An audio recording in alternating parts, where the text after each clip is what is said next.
Hi, everybody. I'm Lou Iavoli. I am a former, um, I was going to say contestant, but actually, I was fortunate to be invited onto Second Opinion 3 years ago. That was. And it was interesting because at the time that I was invited, it was for head and neck cancer. I had been treated back in 2007.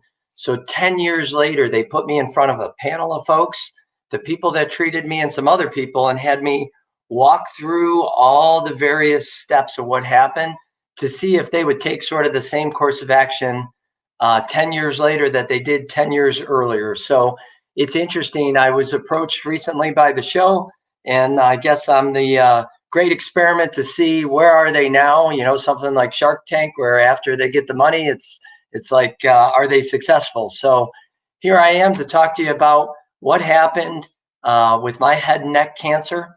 We'll start out in just, I'll give you a little rundown of sort of what happened back then. I was in my 40s. I was starting to feel an earache in my right ear. It was very subtle. It came and went, and I really wasn't sure what was going on. So I started the process of elimination and going to my physician. And they started with, maybe you have an inner ear infection, maybe you have allergies. And this went on for about 3 months before, nothing was working to resolve it. So instead of giving up and just living with it, because doctors always say to you, how's the pain feel on a scale of 1 to 10? Well, in my case, that little earache was a 1. I mean, it was just annoying. It was just there. So I finally went to an ENT, and they did a scope to see what was going on. And I know there was a clip from the show. I think they're going to show it right now. That kind of gives you a little description of what happened in that meeting. So I see the ENT, who at the time actually was the father of a friend of mine. So I knew the gentleman, and he did a scope after asking a few questions. And it was really interesting because you could tell when he was done, he had a different look on his face. I mean, he said, "You don't feel anything when you swallow?" That's not a good question. What did he say he saw? He said, my first answer to him was, should I? And then he said to me, well, you have a very bulky, a word that I don't like that I tell Dr. Chen all the time, tumor exploding from the base of your tongue that looks like a cauliflower. Well, so now you can all take a deep breath, right? I still look at that clip and think, I hate the word bulky, and I don't eat cauliflower anymore. But it was a 6 centimeter by 2 centimeter tumor that was coming from the base of my tongue. So I had esophageal cancer. And it was a tough treatment plan that they had to put me on. I worked with Dr. Chen and Dr. Pandya at the University of Rochester at the Wilmot Cancer Institute. Fantastic team of people who just dove right into the case, as aggressively as they could. It's been a long time, and it's one of those things that you try and close the book on, so to speak, and you don't always want to go back and think about it.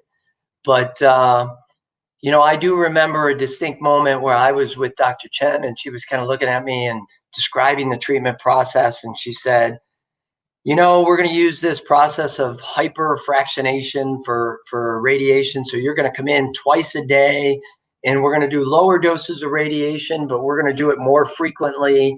And that way you're exposed on an ongoing basis. And then we're going to give you radiation or chemotherapy. And I'll never forget it because I have a couple of siblings, my sisters. And my one sister used to, when she was a teenager, go in the backyard and tan with baby oils. Probably hate me if she ever sees this. And that's exactly what Dr. Chen had said to me at the time. She said, chemotherapy is not the standard of treatment for the type of tumor that you have. Radiation is, but the research shows that it's like putting baby oil on to go tan.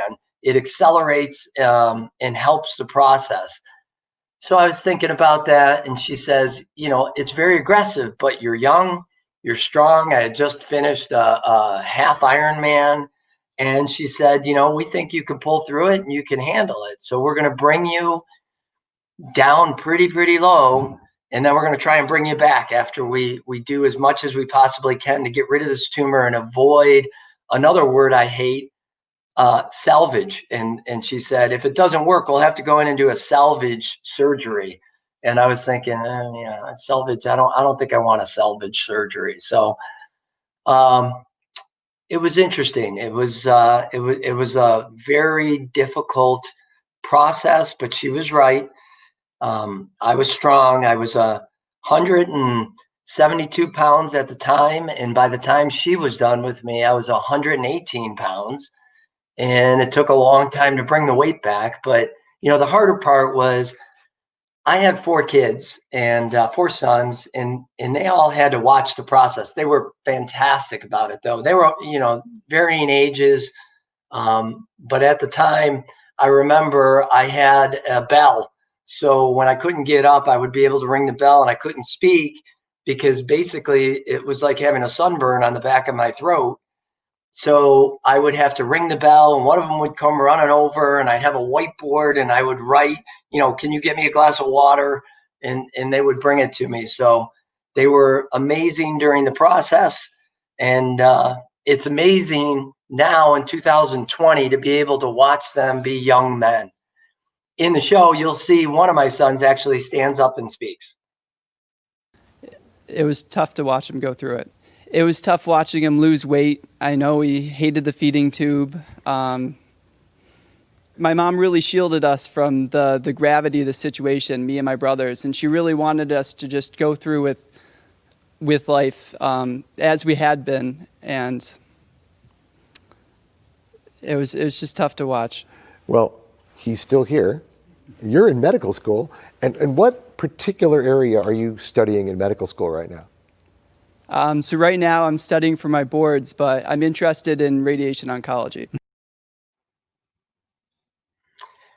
Hard to watch that clip. Even though the show happened 10 years after my treatment, it brings back raw memories. So anybody who's going through this, so all you viewers out there who have friends who might be going through cancer or who have gone through the treatment and are part of that survivor club, there are still some raw moments that come back in your head that are hard to cope with. And, watching that and watching my kids, all of them, be a part of the show and be a part of the process, it's a big responsibility to be a caregiver when you're a child. That's my oldest son, Austin. He actually is a radiation oncologist today. He works at the Roswell Cancer Institute in Buffalo. So I'm very, very proud of him. But all of my kids have turned out to be amazing adults. I have my second son living in Denver, Colorado, doing multimedia marketing. I have another son studying to be a mechanical or electrical engineer, and another one who just graduated and is here at home with me looking for work if anybody has opportunities out there for them. But I think if you look at a positive that can come out of this process, it's what you go through as a patient and how you tackle it helps shape all the people around you and the way that they face the world. So I'm very, very fortunate that I have an amazing wife. I mean, the best ever. I mean it seriously. And my 4 children are just, it's been a privilege for me to be able to watch them grow up. And my friends, I'm surrounded by a great group of people. So here I am 13 years later. People like to say, oh, you're cancer free. I like to think that, but I never take it for granted. The way you live your life after going through treatment is important. I mean, you never really know, in some instances like mine, the exact cause of why or what triggered you to get what you had. I mean, I was healthy, didn't have any family history, anything like that. So after you go through treatment and you're lucky enough to be in a position like I am, you think about it. You think about what you eat, how you exercise, how you handle stress. And I can definitely say today, you gotta be happy. You can't let things rise to a level that are going to make you physically ill. And, I learned to cook. My dad always said, if you love to eat, learn to cook. And I definitely love to eat. So, we try and balance things. Lots of vegetables, always have something green on the plate. I love to have 3 colors. I work with a starch, a protein, a vegetable every single day. I watch my fat intake. I'm not an extremist when it comes to food, but I definitely think your health is directly related to the balance of exercise and good food. I still run, my wife and I are very active, love trail running. We have 2 Australian Shepherds, and they are highly active. So every day, twice a day, they get significant walks. And, that's just the new normal. And in this time of COVID, it's interesting because here we are in 2020 and we don't really leave the house that much. Another really interesting development that's come out of this whole thing is how much the people around me want to protect me, right? When COVID first came out, they're like, who's the high risk category? Well, 13 years later, honestly, I don't want to be considered high risk, but I am, right? I'm susceptible. So I've been really fascinated by the efforts of not only my wife, my kids, but even my friends. It's almost ridiculous that sometimes on what they will and will not let me do because they're worried about me being more susceptible. I appreciate it. And I guess the lesson out there to all you viewers is if you have somebody who is potentially more susceptible, they may not like it all the time, but I'm sure they appreciate the fact that you're looking out after their best interests. So, there's so many things to talk about on how things go. One of the things that the folks from the show asked me to talk about was, if you're going through the process, are there any words of wisdom that you would give to folks who are going through the treatment and any sort of treatments? And I would say it's been 13 years. I have a son who's a physician, and I can tell you just from watching him go through medical school and having conversations with him and the follow-ups with the team of people at the U of R, and also participating in all these fundraisers and different efforts to boost the research that goes on at the Wilmot Cancer Institute, that we are clearly going through a medical revolution right now.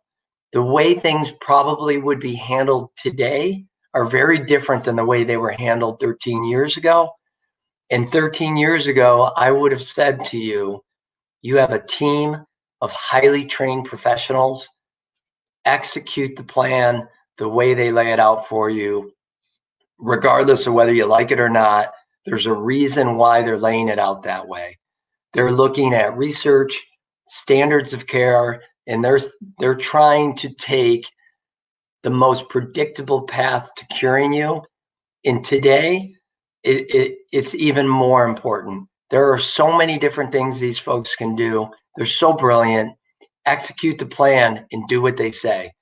In my case, the only thing that I disagreed with them on in my standard of care is I always felt that they didn't include exercise as a component of your standard of care. When you're going through treatment, they're like, things are going to be rough. We're going to give you this chemo. It's nasty. It's going to make you nauseous. It's going to make you throw up, which, by the way, it did every day at 7:00, like clockwork.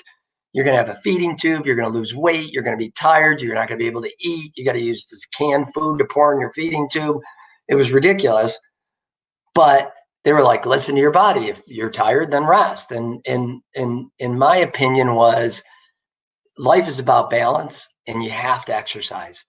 I mean, I wanted after chemo treatment to make sure that the chemo was literally reaching the tips of my fingers.